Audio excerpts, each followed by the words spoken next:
कायनात की ब्याई और बड़ाई लायक वजीफा है सिर्फ एक अल्लाह तबारक व तआला वाला शरीक की, जिसने इस पूरी कायनात को पैदा फरमाया और क़यामत तक आने वाले इंसानों की रहनुमाई के लिए मोहम्मद रसूलुल्लाह सल्लल्लाहु अलैहि वसल्लम पर अपना कलाम नाज़िल फरमाया।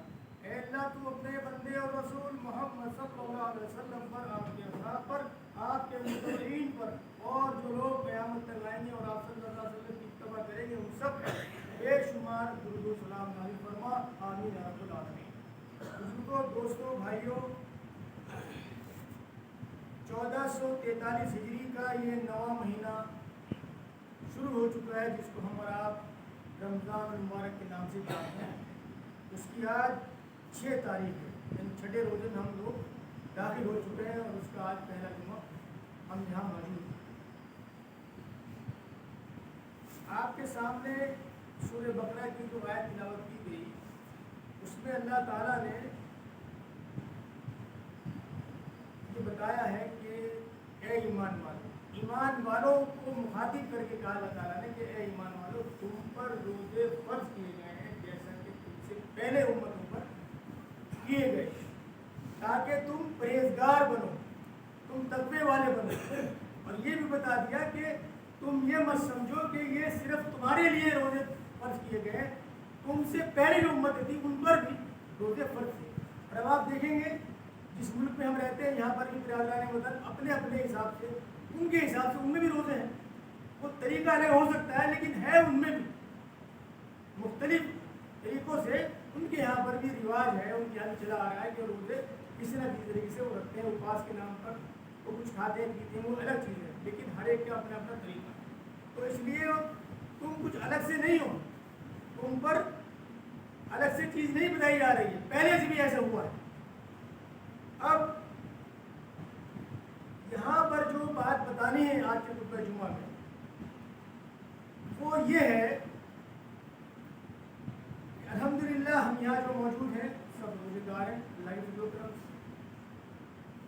रोज़ेदार के लिए जो सबसे बड़ी खबर है, उसको आप सबसे बड़ी खबर कह दो, सबसे बड़ी खुशखबरी कह दो, कुछ भी अल्फाज उसके लिए इस्तेमाल किए जा सकते।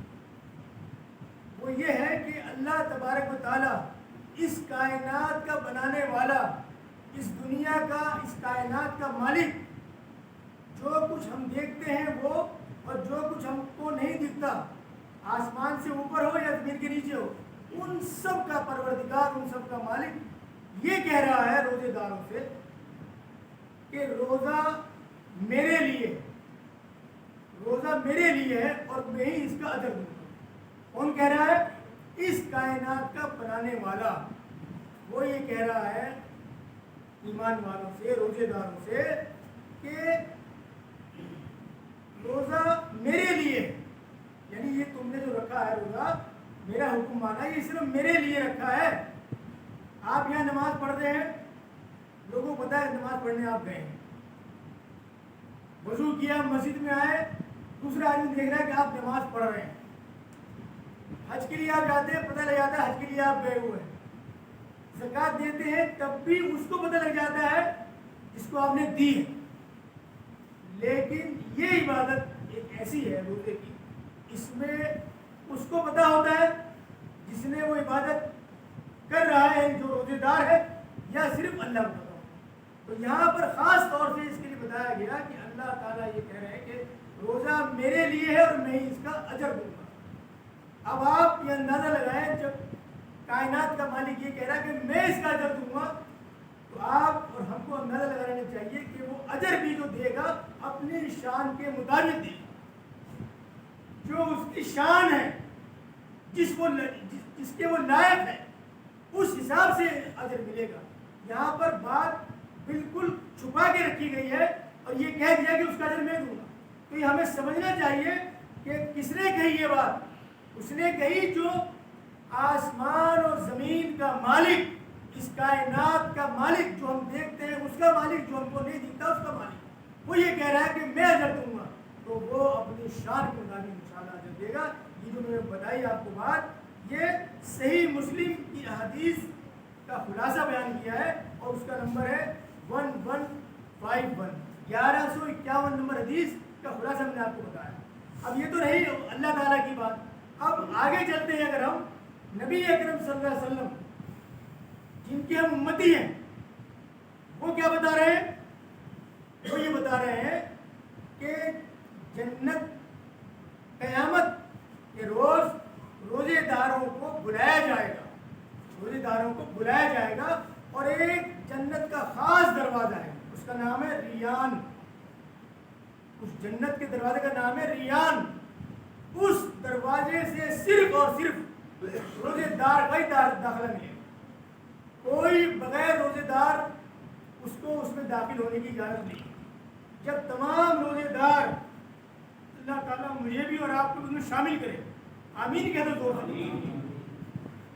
جب سارے روزے دار اس سے داخل ہو جائیں گے وہ دروازہ بند کر دیا جائے گا، یعنی ایکسکلوسیو خصوصی طور پر وہ دروازہ صرف روزے داروں کے لیے ہو، اس سے روزے داروں کو جنت میں داخلہ ملے، خاص دروازہ ان کے لیے ہو۔ یہ کوئی کم بات نہیں۔ کون کہہ رہا ہے یہ؟ اس کی حدیث ہے محمد رسول اللہ صلی اللہ علیہ وسلم، اور یہ حدیث صحیح بخاری کی حدیث جس کا میں نے خلاصہ پیش کیا، اس کا نمبر ہے 1896، 1896 نمبر۔ یہ دونوں باتیں، ایک رب کائنات کی اور ایک محمد رسول اللہ، دونوں باتیں روزے داروں کے لیے خاص طور سے بتائی گئی۔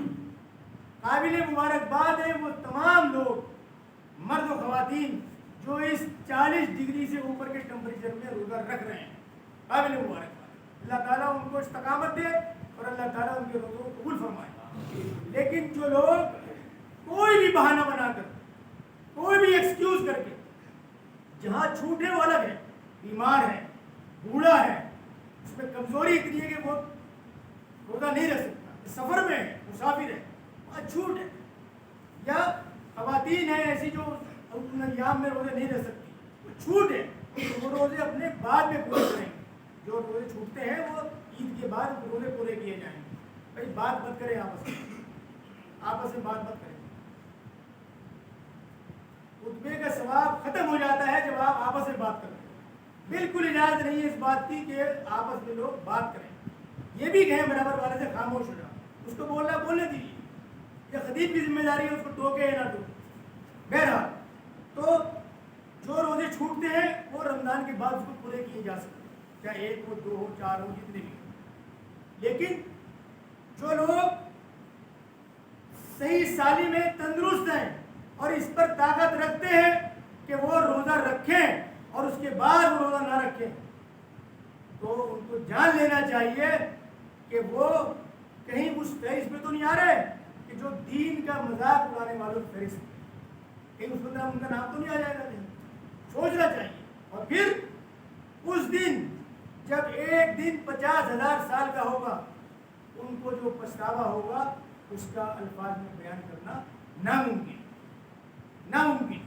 لہذا میں پھر مبارکباد دوں گا ان لوگوں کو جو لوگ اس 40 ڈگری یا اس سے اوپر کے ٹمپریچر میں روزہ رکھتے ہیں۔ 15 ساڑھے 15 گھنٹے کا روزہ کوئی معمولی بات نہیں ہے، یہ اللہ تعالیٰ کی توفیق سے ہی ہے، اس کی توفیق سے ہی۔ آپ پوچھیں کسی کو اگر بتاتے ہیں کہ پانی بھی نہیں پی سکتے، حیرت میں پڑ جاتا ہے، بنا پانی کے آپ کیسے رہ جاتے ہو؟ یہ اللہ کی توفیق، اللہ کی توفیق سے ہم اس قابل ہیں۔ تو اس نے ہمیں اس رمضان تک پہنچایا۔ اللہ سے دعا ہے کہ اللہ تبارک و تعالیٰ تمام روزے 29 ہو یا 30 ہو، کتنے اللہ تعالیٰ ان تمام کو ہمیں پورا کرنے کی توفیق عطا فرمائے۔ اور اللہ تعالیٰ سے دعا کرتا ہوں کہ اللہ تعالیٰ میرے روزے، آپ کے روزے، تمام روزے رکھنے والوں کے روزے ان کو قبول فرمائے اور ہماری عبادات کو قبول فرمائے۔ وآخر دعوانا الحمدللہ رب العالمین۔